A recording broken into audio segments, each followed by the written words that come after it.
Tonight, we have in him the most qualified person to speak on dissent and freedom. The topic could be the briefest description of his life as a writer as well. Rushdie is one of its most inspiring embodiments. He's a global citizen, a public intellectual, and a natural dissident, and of course, a great storyteller. Ladies and gentlemen, I present to you Sir Salman Rushdie.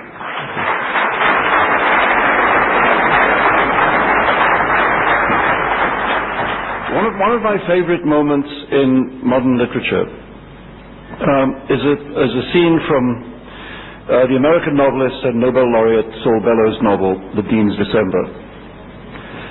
In this novel, an American academic, Dean Albert Cord of the University of Chicago, at one point visits Romania. His wife is Romanian, and they visit one winter on family business. And this is, of course, Romania long before the fall of communism, Ceausescu's Romania, an alarming country, wretched, restricted, and bleak. And there's a moment in the novel when Cord is standing at the window of his wife's family's apartment, looking out at a frost-whitened park, and he hears a dog in the distance beginning to bark. And the dog barks on and on and on. And because this is a dog in a Saul Bellows novel, it is necessary for the Dean to speculate on what the dog is talking about.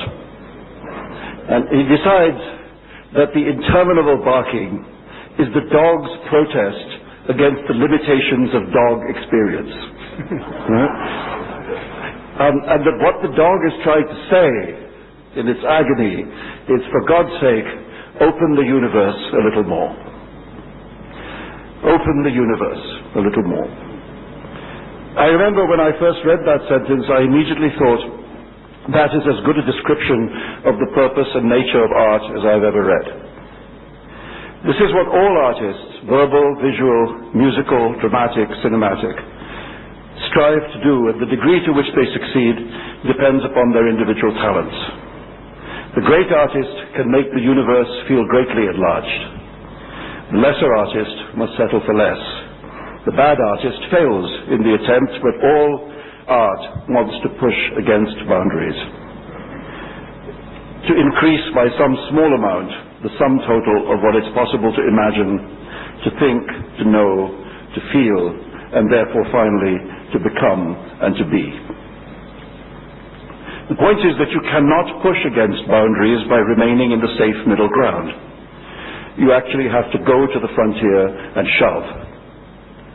And of course there is a place for the safe middle ground. There is a place for popular forms of all kinds, for books and movies and shows that seek only to entertain.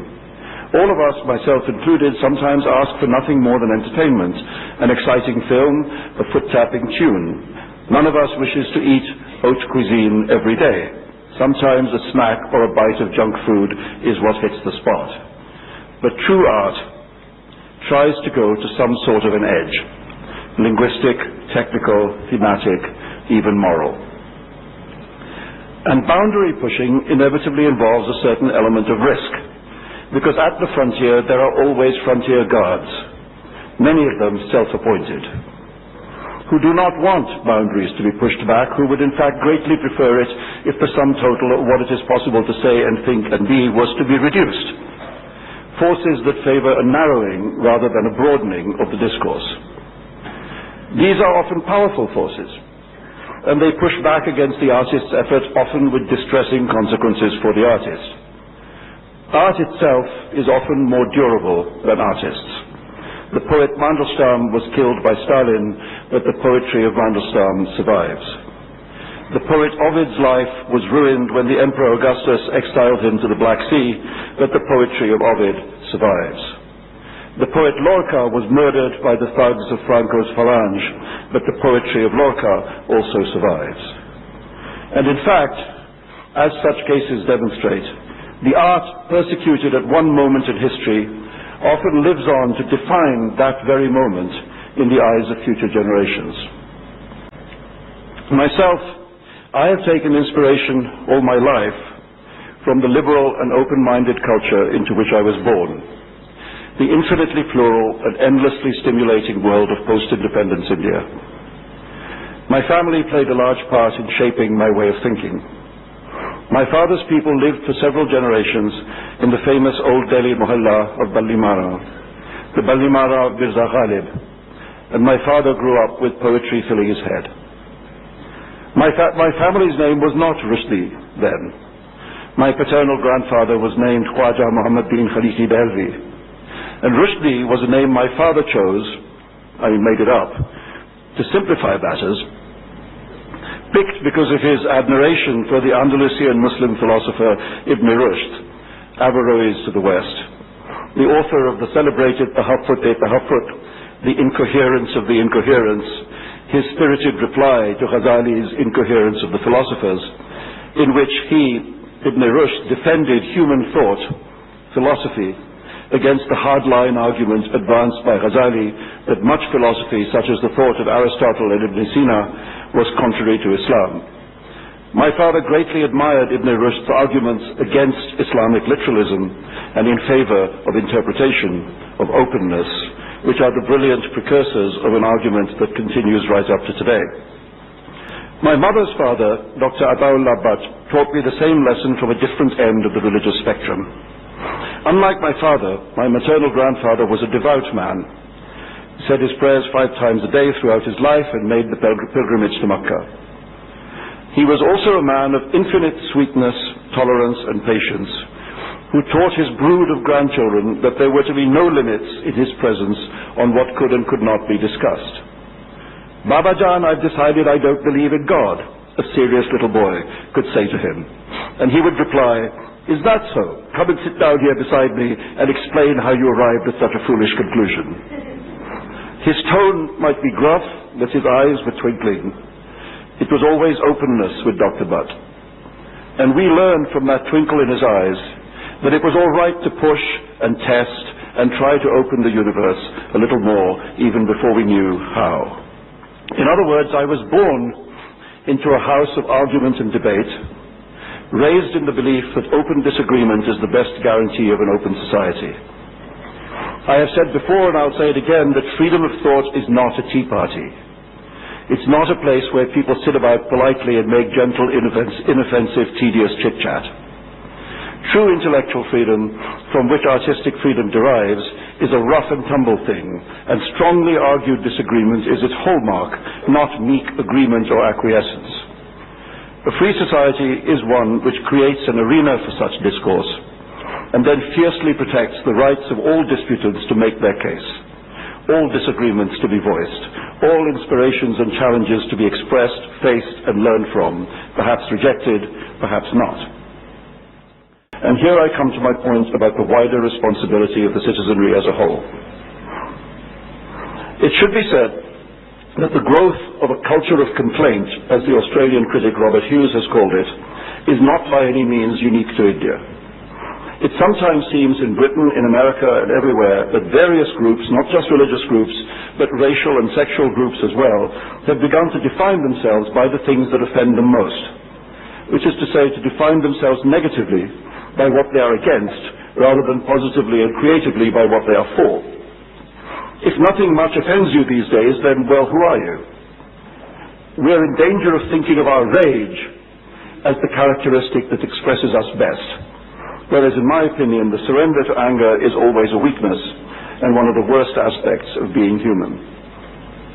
At the heart of the anti-Hussein position is this culture of offendedness, which justifies itself according to the crude logic of Mosaic law, an eye for an eye, 2 wrongs make a right, what's sauce for the goose is sauce for the gander. The second argument is that of Mahatma Gandhi, an eye for an eye, and the whole world goes blind. Yet that is very often the state of affairs in India today. In matters of culture, the mob rules. Identity politics dominates the national discourse. On this question, identity politics, I am of the same mind as Amartya Sen. When we define our identities narrowly, as Hindus or Muslims, for example, we greatly increase the probability of discord. And in today's India, there is much impetus behind the move to force us just into such narrow corners of self-definition. But all of us know that in reality, we all have plural identities. Any one of us may be, at any given moment, not only Hindu, but also a bald person, a father, a railway employee, a cricket fan, an asthmatic, a chess player, a movie lover. Identity is plural. We are all composite selves. The way we are with our children is not the way we are with our bosses. We are different again with our lovers and our friends. When we define our identities accurately in this multiple way, we immediately find things in common with other people. Baldness, parenthood, work, sport, illness, hobbies, pastimes. What we have in common is greater than what separates us. Yet we are in danger of forgetting this, of fencing ourselves into smaller and smaller enclaves and feeling threatened by everyone outside. When people retreat into these ever-diminishing fortresses of religion or region or language, dissension and hostility escalate at once. We saw this on a continental scale after the fall of the Iron Curtain and the Berlin Wall. It was as though Europeans, alarmed by their sudden freedom, created new, smaller iron curtains, new walls to hide behind, and at once conflict exploded, Serb against Croat and Bosnian, with bitter results. Now there is a real danger of such ideological enclosures imperiling what Sunil Khilnani called the idea of India. And as is so often the case, one of the primary battlegrounds chosen by the intolerant is the field of art and culture. We know the history of our age of the world. We know how often artists and intellectuals have taken the brunt of authoritarianism. We understand that the independent mind, the unfettered imagination, the uncensored vision of the artist, and yes, also the niggling and burrowing of the journalist, is feared by Chinese grandees and ayatollahs, by ideologues and barbarians. We have seen over and over in many countries how a writer, an artist, a film star is accused of what Orwell called thought crime, and at once the Stasi or the Securitate or the KGB or SAVAK come knocking at his door. Why is it so easy to mobilize public opinion against artists? So easy for the accusation of their alleged provocations to become the point rather than the violent reaction to their work. A painting, after all, a painting is an object in a space. If you don't like the idea of it, you do not have to enter that space and look at it. The notion that it provokes merely by existing somewhere on earth is irrational, yet it is an unreason many people see as reasonable. A book you don't like does not have to be purchased, nor does it have to be opened. Or if it is opened, it can be shut, at which point it presumably loses its ability to offend you. Yet, once again, the very existence of an unread book is seen as a sufficient provocation, causing injury and therefore becoming responsible for whatever injuries may subsequently be inflicted by the supposedly injured parties. The same, it seems, can be true of an unseen film or an unheard song. A part of the answer why it's so easy to mobilize this kind of hostility is, of course, that the arts are soft targets. They have no troops, and they are vulnerable. Paintings can be destroyed, books can be burned, libraries can be devastated, film theaters can be menaced. That is pretty obvious.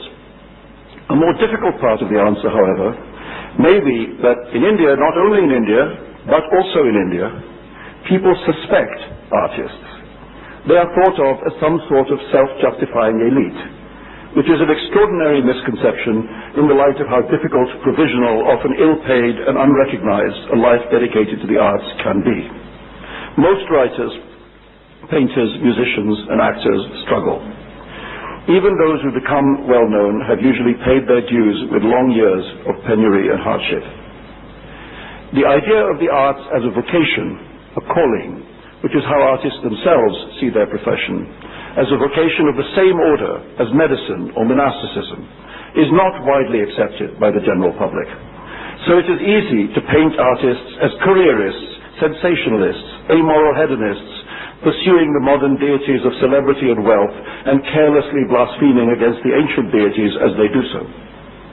The arts have their followers, of course, and thank goodness for them, and those who love books, music, painting, and films well know what it takes to create such works: the discipline, the dedication, the honesty, the integrity, the humility, the talent. But it is sad to see this country, the poetry-loving India in which I was raised, often adopting such extremist and brazenly anti-art attitudes. So, yes, the state is derelict in its duty of protection, but the people too must be asked to think again, to refuse the ugly simplicities of those who brand artists as their enemies. Art is not the enemy of the people. It is the work which for future generations will tell the story of what our time was like. The artist is the people's ambassador to the future. I am asking, in short, for a better understanding of what art is and a greater respect for the people who make it. And central to that understanding is the principle that art seeks to open the universe. And it does so according to the vision of each individual artist. And if it is not cherished, not given the space in which such visions can flower, then it will die, and with it will perish the collective imagination of the human race. It will inevitably be the case that individual works of art will step on the toes of this group or that group, will shock and challenge and offend some of us. That is the price an open society pays for its openness, and we must simply learn to deal with it, to turn away from what we dislike towards the things we love. As Tagore asks us in his immortal poem, where the mind is without fear and the head is held high, where knowledge is free, where the world has not been broken up into fragments by narrow domestic walls, where words come out of the depths of truth, where tireless striving stretches its arms towards perfection, where the clear stream of reason has not lost its way into the dreary desert sand of dead habit, where the mind is led forward by thee into ever-widening thought and action, into that heaven of freedom, my Father, let my country awake. Thank you.